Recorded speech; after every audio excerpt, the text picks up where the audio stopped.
बड़ी खबर इस समय निकल के सामने आ रही है, जहां पर वादी कश्मीर के दो लोगों को इस वक्त 78 लाख का जो साइबर फ्रॉड हुआ है, उसमें दिल्ली में जो है वो इन लोगों को अरेस्ट किया गया है। जहां पर ये बताया जा रहा है इसमें वादी कश्मीर के दो शख्सों को और उसके साथ एक और युवक को जो है वो साइबर फ्रॉड के मामले में जो है वो गिरफ्तार किया है। जहां पर इन लोगों ने 78 लाख रुपए का साइबर फ्रॉड किया है और जिसमें बताया जा रहा है कि दो रेजिडेंट जो है वो श्रीनगर के रहने वाले हैं, जिन लोगों ने दिल्ली में साइबर पुलिस की अगर बात करूं तो उनकी एक इन्वॉल्वमेंट में जो है वो लगभग 78 लाख की जहां पर साइबर फ्रॉड हुआ है। वहीं पर इन दो लोगों को जो है वो इसमें गिरफ्तार किया गया है, जिसमें एक का नाम इब्राहिम डार और उसके साथ दूसरे का नाम अगर आपको बता दूं तो ईशान उल हक मंजूर जो है वो बताया जा रहा है, जो वादी कश्मीर का रहने वाला है। और इन लोगों में लगभग 78 लाख रुपए का जो है वो साइबर फ्रॉड किया है और उसके बाद इन्हें इस समय जो है वो गिरफ्तार कर लिया गया है, जिसमें एक शख्स और जो है वो इसमें गिरफ्तार हुआ है। और जिसमें आपको बता दूं तो लगभग इन लोगों ने ये साइबर फ्रॉड किया है और उसके बाद जो है वो इस समय इन्हें पकड़ने की कोशिश की जा रही थी, लेकिन जो मास्टरमाइंड इस गैंग का है वो बताया जा रहा है कि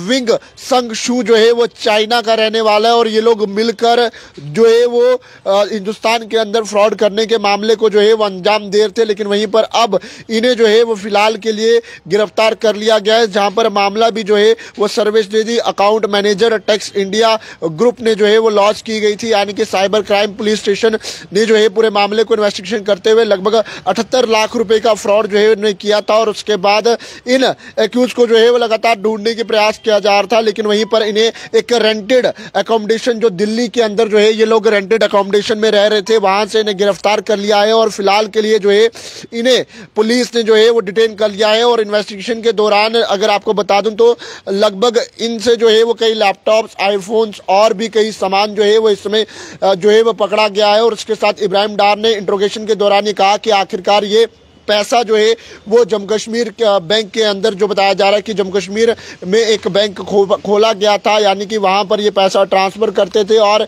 इस समय अथॉरिटीज जो है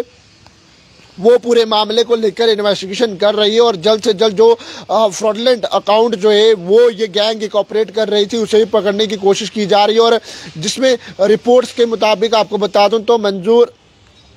नागर जो कंप्लीटेड एक टेक्निकल डिग्री करने के बाद जम्मू कश्मीर से जो है और उसके बाद ये लोग इस तरह के फ्रॉड करने का काम कर रहे थे। और जहां पर ये बताया जा रहा था कि शख्स को फ्रॉड विक्टिम जो है वो ऑनलाइन चैट्स और उसके साथ डिलीवरिंग उन्हें जो है पैसा ऑनलाइन ट्रांसफर करते थे। लेकिन इस समय आपको बता दूं तो इब्राहिम डार और ईशान उल हक जो है इन्हें दोनों को एफआईआर लगाने के बाद जो है वो इसमें पुलिस स्टेशन लखनऊ के अंदर जो है वो लॉन्च कर दिया गया है। और इसके साथ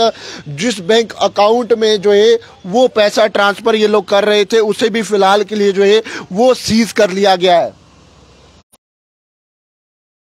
बड़ी कार्रवाई जो है वो हुई है, जिसके अंदर आपको बता दूं तो लगभग 78 लाख रुपए का साइबर केस जो है वो दिल्ली के अंदर आपको बता दूं तो इन्हें इस समय गिरफ्तार कर लिया गया है। वो पूरे मामले को लेकर इस समय इन्वेस्टिगेशन की जा रही है और आखिरकार कौन कौन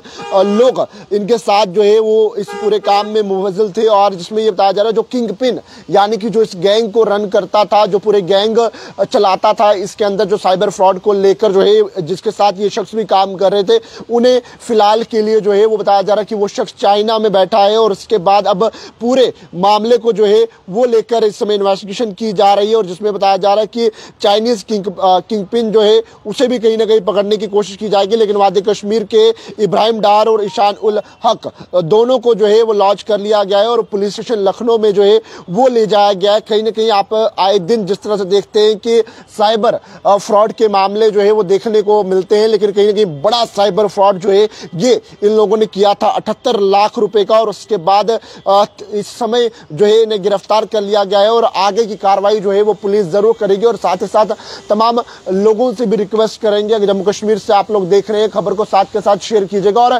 किसी भी तरह के साइबर फ्रॉड में आप लोग मत फंसिएगा। कोई ऑनलाइन रिचार्ज हो, चाहे बैंक ट्रांसफर हो, या कोई कहता है गलती से आपके अकाउंट में ट्रांसफर हो गया, आप ओटीपी दे दीजिए, या किसी भी तरह का मोबाइल रिचार्ज को लेकर कोई लिंक आपके फोन में आता है, उस लिंक पर आप टैप करते हैं और कहीं ना कहीं आए दिन इस तरह की खबरें देखने को मिलती है। लोग कहते हैं कि एक लिंक को क्लिक किया था और उसके बाद पूरा अकाउंट जो है, पूरी जमा पूंजी जो है वो खाली हो गई है। तो बहरहाल जम्मू कश्मीर की जनता जरूर अवेयर रहेगा और इस खबर को ज्यादा से ज्यादा शेयर कीजिएगा। पैगाम टीवी की खबरों को यूं फॉलो, लाइक, शेयर करना ना भूलिएगा। वीडियो जर्नलिस्ट राजवीर के साथ, जम्मू।